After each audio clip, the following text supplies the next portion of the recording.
Hello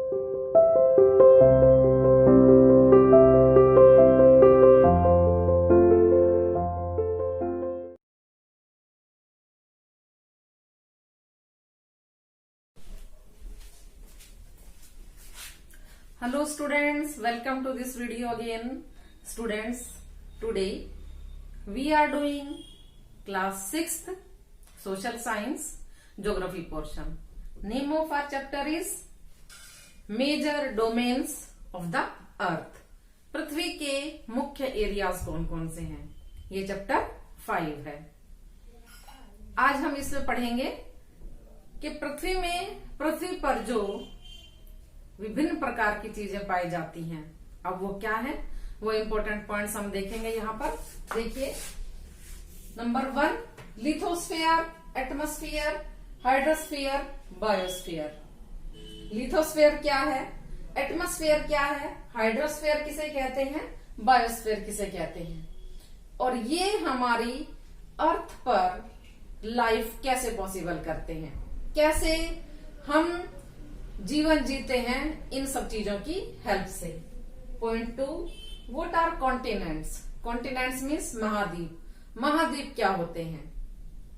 point 3 what are oceans, महासागर। Oceans means महासागर, महासागर क्या होते हैं।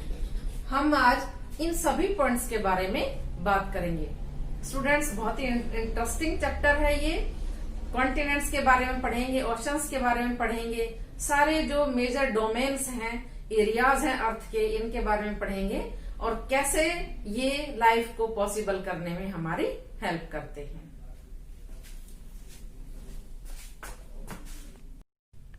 देखिए स्टूडेंट्स, हम ज्योग्राफी का चैप्टर नंबर 4 पढ़ रहे हैं, जिसका नेम है the major domains of the earth, पृथ्वी के मुख्य एरियाज, जिसमें हमने पढ़ा नंबर 1 लिथोस्फेयर, स्थल मंडल,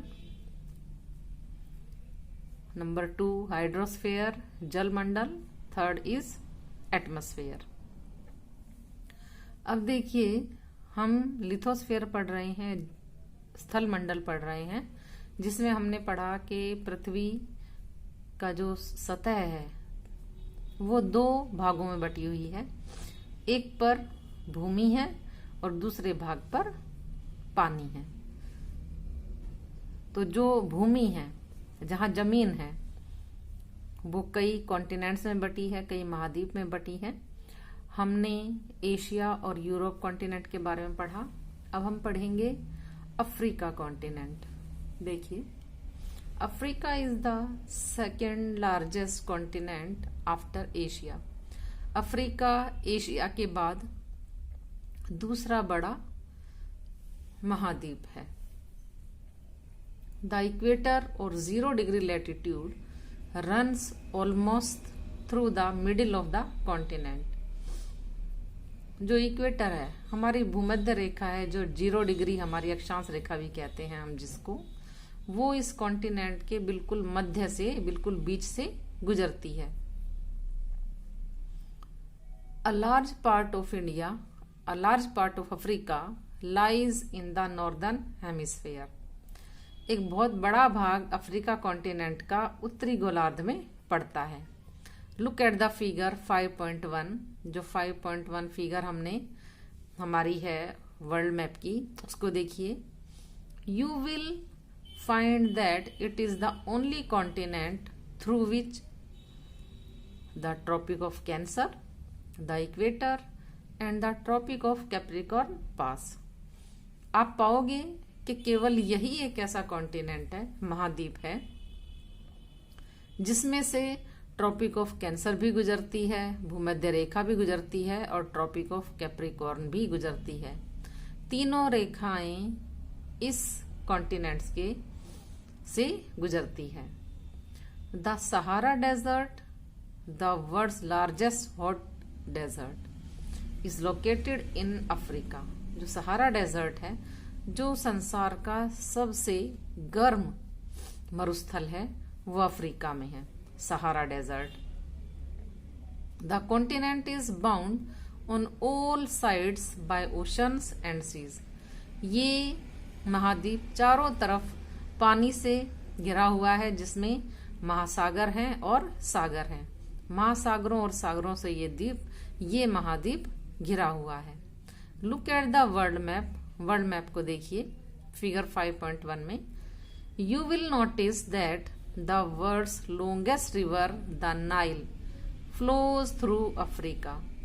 आप नोटिस करेंगे, आप देखेंगे कि संसार की सबसे लंबी नदी जो नील रिवर है वो अफ्रीका के अंदर से गुजरती है। जो अफ्रीका कॉन्टिनेंट है उसमें से गुजरती है, वो वहां बहती है, वो अफ्रीका कॉन्टिनेंट में, और संसार की सबसे लंबी रिवर है वो।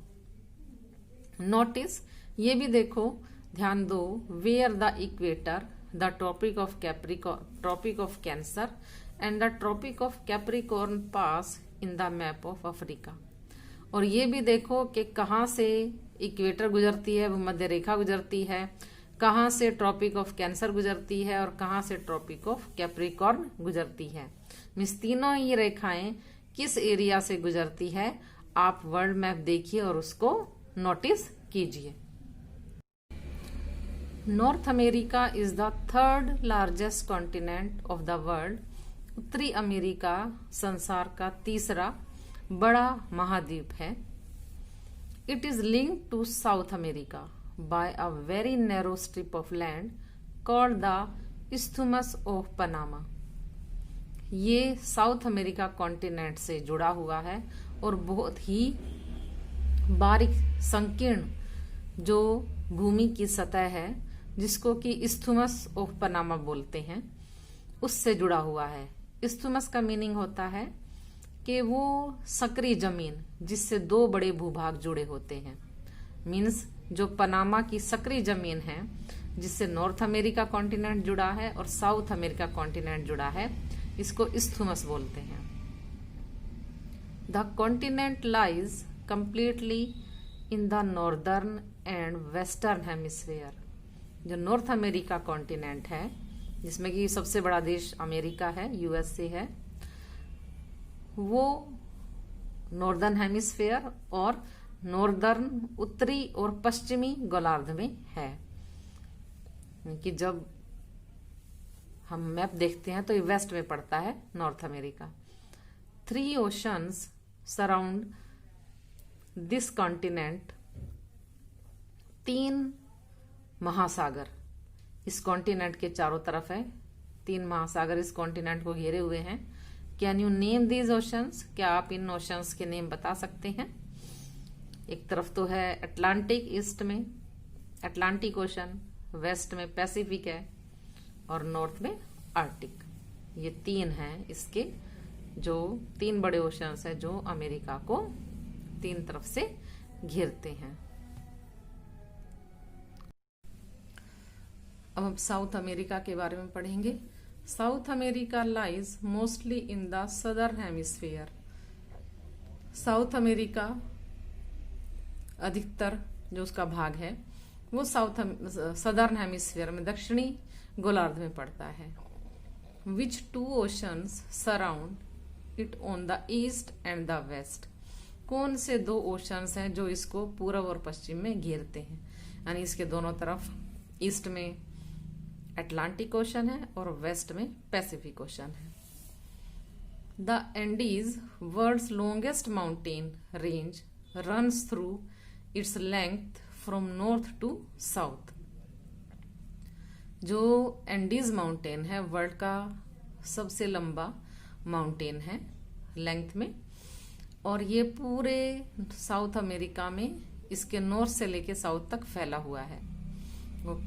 ये लेंथ में सबसे लंबा पर्वत है, जैसा कि आप फिगर में देख सकते हैं। 5.1 फिगर है, उसमें देखिए आप कि पूरे साउथ अमेरिका में एंडीज पर्वत की श्रेणी वहां पर वो नॉर्थ से साउथ में है। South America has the world's largest river the Amazon.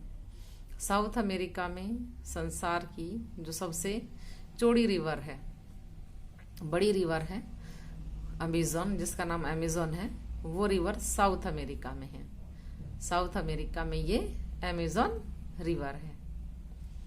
अब ऑस्ट्रेलिया कॉन्टिनेंट के बारे में देखिए। Australia is the smallest continent that lies entirely in the southern hemisphere. Australia सबसे छोटा कॉन्टिनेंट है और पूरा का पूरा वो दक्षिणी गोलार्ध में स्थित है। Australia continent, it is surrounded on all sides by the oceans and seas. ये चारों तरफ समुद्रों और सागरों से घिरा हुआ है, चारों तरफ इसके पानी ही पानी है। It is called an island continent. इसको एक द्वीप महाद्वीप भी बोलते हैं, द्वीपीय महाद्वीपी बोलते हैं, क्योंकि ये सारे के सारे जो भी इस कॉन्टिनेंट में कंट्रीज पड़ते हैं वो सारे आइलैंड ही हैं, इसलिए हम इसको आइलैंड कॉन्टिनेंट बोलते हैं। देखिए ये स्ट्रेट की डेफिनेशन क्या होती है। A strait is a narrow passage of water connecting two large water bodies like seas and oceans. एक स्ट्रेट वो रास्ता होता है, पानी का रास्ता, सकरा रास्ता, जो कि दो विशाल पानी की बॉडीज को जोड़ता है, जैसे कि दो समुद्रों को, दो ओशंस को जोड़ता है, या एक समुद्र को एक ओशन को जोड़ता है। तो ये स्ट्रेट जो है वो पानी का, सकरा पानी का रास्ता होता है जो समुद्र को और महासागर को जोड़ता है। अब देखिए इसमें है name the straight between India and Sri Lanka. Bharat और श्रीलंका के बीच में जो स्ट्रेट है, जो पानी का सकरा रास्ता है, उसका नाम बताइए। इसका नाम है पाक स्ट्रेट, SPALK, पाक, एल साइलेंट है, पाक स्ट्रेट है, इसको बोलते हैं, ये नेम है इसका। ये भारत और श्रीलंका के बीच में सकरा पानी का रास्ता है। अब देखिए एंटार्क्टिका के बारे में पढ़ेंगे। Antarctica completely in the southern hemisphere. Antarctica पूरी तरह से दक्षिणी गोलार्ध में है। इज अ ह्यूज कॉन्टिनेंट, और एक बहुत विशाल महाद्वीप है। The south pole lies almost at the centre of this continent. जो दक्षिणी ध्रुव है वो इसके सेंटर में पड़ता है। As it is located in the south polar region, क्योंकि ये साउथ ध्रुवीय क्षेत्र में पड़ता है, दक्षिणी ध्रुवीय क्षेत्र में पड़ता है ये। It is permanently covered with thick ice sheets. यह परमानेंटली, हमेशा बर्फ की मोटी चादर से ढका हुआ होता है। There are no permanent human settlements. यहाँ पर कोई भी परमानेंट मनुष्य के रहने की कोई भी बस्तियां नहीं है, क्योंकि चारों तरफ बर्फ ही बर्फ है यहाँ पर, इसलिए बर्फ में ह्यूमन बींग्स नहीं रह सकते हैं। Many countries have research stations in Antarctica. कई कंट्रीज के अंटार्कटिका में अनुसंधान केंद्र हैं जो कि अपनी खोज करते रहते हैं वहां पर, तो कई कंट्रीज के हैं। India also has research stations there. India का भी अपना एक रिसर्च स्टेशन है, वहां पर खोज करने का एक स्टेशन है। दीज आर नेम्ड एज मैत्री एंड दक्षिण गंगोत्री। ये जो इंडिया के रिसर्च सेंटर है अंटार्कटिका में, इनके नाम मैत्री है और दक्षिण गंगोत्री है। दो नाम है हमारे ये जो रिसर्च स्टेशंस हैं, जहां पर रहकर हमारे वैज्ञानिक रिसर्च करते रहते हैं कि जमीन, इस बर्फ के नीचे हमें क्या क्या मिल सकता है, और वहां पर वो अपनी रिसर्च करते रहते हैं। स्टूडेंट्स, आज के लिए इतना ही। Thank you and have a nice day.